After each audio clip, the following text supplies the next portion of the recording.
Pardon the interruption, but I'm Mike Wilbon. Tony, scientists found fossilized vomit from 66 million years ago. It's Tony Kornheiser, my bad. I went hard at a frat party. That's funny. That's funny. I think that's a good I hope there probably were frats 66 million years ago. If you go as far as you go back in history, there were frat boys. Yeah. Every era, every century, fossilized every vomit, as they say in Spinal Tap, not his own vomit. Welcome to PTI, boys and girls. In today's episode, the Browns and Shedeur Sanders, the Tom Brady Trophy, and Kendrick Perkins joins us for 5 good minutes. But we begin today with Hal Steinbrenner, the owner of the Yankees, pleading poverty of sorts. Steinbrenner, whose Yankee payroll is the third largest in baseball, is apparently worried how much money the Dodgers are spending. Steinbrenner said on the Yes Network, quote, "It's difficult for most of us owners to be able to do the kind of thing the Dodgers are doing," unquote. Wilbon, the Dodgers just signed reliever Kirby Yates, after signing reliever Tanner Scott, after signing Japanese starter Roki Sasaki, after signing Cy Young winner Blake Snell. How does Steinbrenner sound to you? I don't want to hear anybody named Steinbrenner whining about spending. And it's just so bad. Consider the source. If it came from somebody else, you say, okay, they got a point. Let me declare my baggage real quickly. The Dodgers' principal owner, Mark Walter, he's, among other things, a Northwestern guy, and yes, a trustee, and somebody that I've been friendly with for a time now, and I root for Mark Walter, who I know. I do.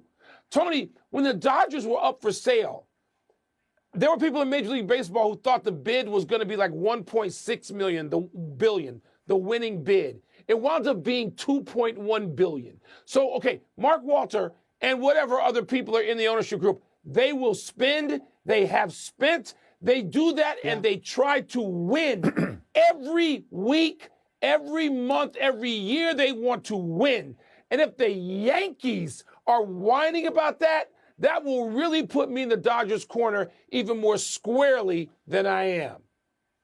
I am going to echo pretty much everything you're saying. I love the position that Hal Steinbrenner has carved out for himself. I love when he says, and let me get the quote right, most of us owners can't do this. Most can't. You can. You're Steinbrenner. That's right. Just like your father did it, George Steinbrenner, when they referred to the Yankees as the best team that money can buy. You just went out, you got Cody Bellinger, right? You got Paul Goldschmidt, right, to play with Aaron Judge, and then you had signed Max Fried. So I don't really want to hear this. I am not that upset that the Dodgers are doing this. And I believe sincerely that if the Dodgers weren't doing this, with the roster of names I just gave you, people would accuse the Yankees of doing this. If you want to equalize spending, if you want to try and get it under control, you have to have a salary cap. Baseball doesn't have a salary cap. And players don't want to have a salary cap. And I also think, Mike, and I know you agree with this, it doesn't matter how many great players you have.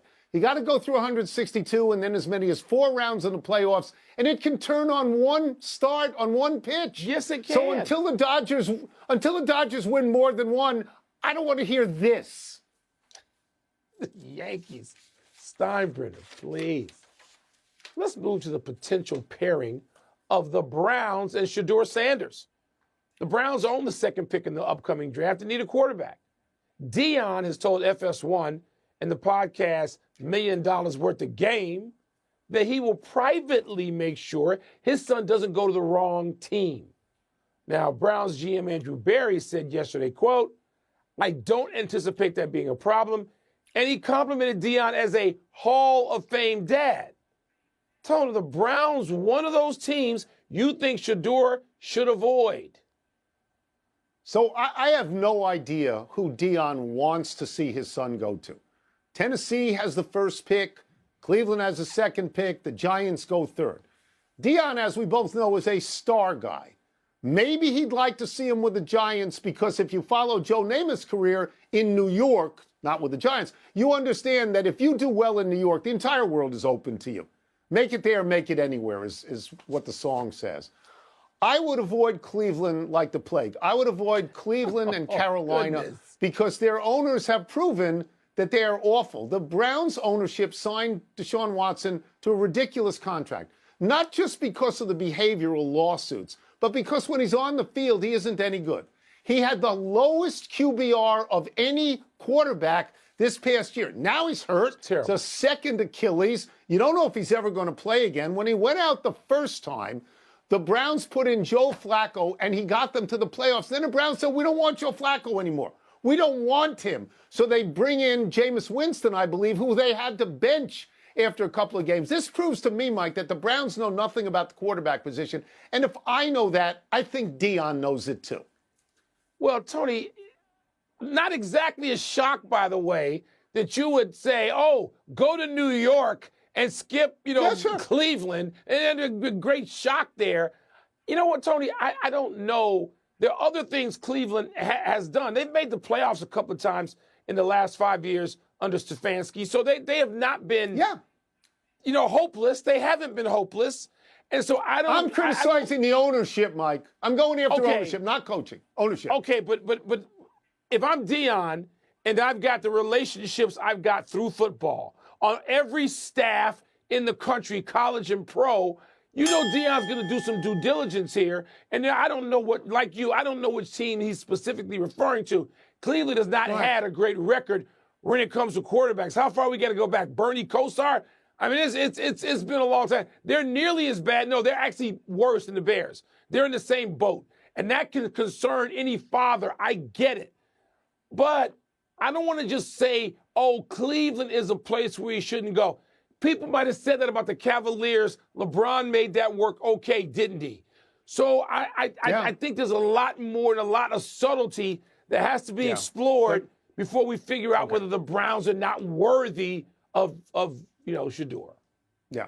LeBron went to Cleveland because it was his hometown. Shedeur Sanders' hometown. Still made it work. Cleveland, Ohio. Made it work. Let's move. Yeah, but he had a reason to. Motivation. Let's move to Bill Belichick's comment about the name of the Super Bowl trophy. Belichick told Jim Gray on the Let's Go podcast, quote, players win games. You can't win games without good players. I don't care who the coach is. It's impossible, unquote.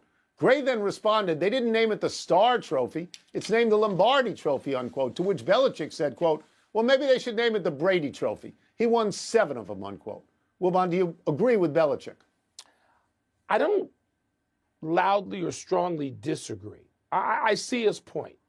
And to his point, the NBA, Tony, sort of created a couple of awards when you win the Western and Eastern Conference, respectively, for Magic Johnson and Larry Bird. And so that's what they've done. And there's another trophy, the Bill Russell Trophy. So the NBA has done this, and you look and say at other leagues, okay, Belichick has a point here. But I don't think you have to throw away Vince Lombardi. Just name something after Tom Brady. It's fine. Introduce a trophy. I hesitate to say this because on one hand I say don't get rid of Vince Lombardi. The Rozelle Trophy could be renamed. The commissioner, not a coach. You can find something and some way to honor justifiably Tom Brady without casting aside Vince Lombardi. Let me go to the Tom Brady thing first and then take the larger picture here. If you do this with Tom Brady, and I understand that because he's won 7, and nobody else has won more than 4. He's way out ahead. But at the moment,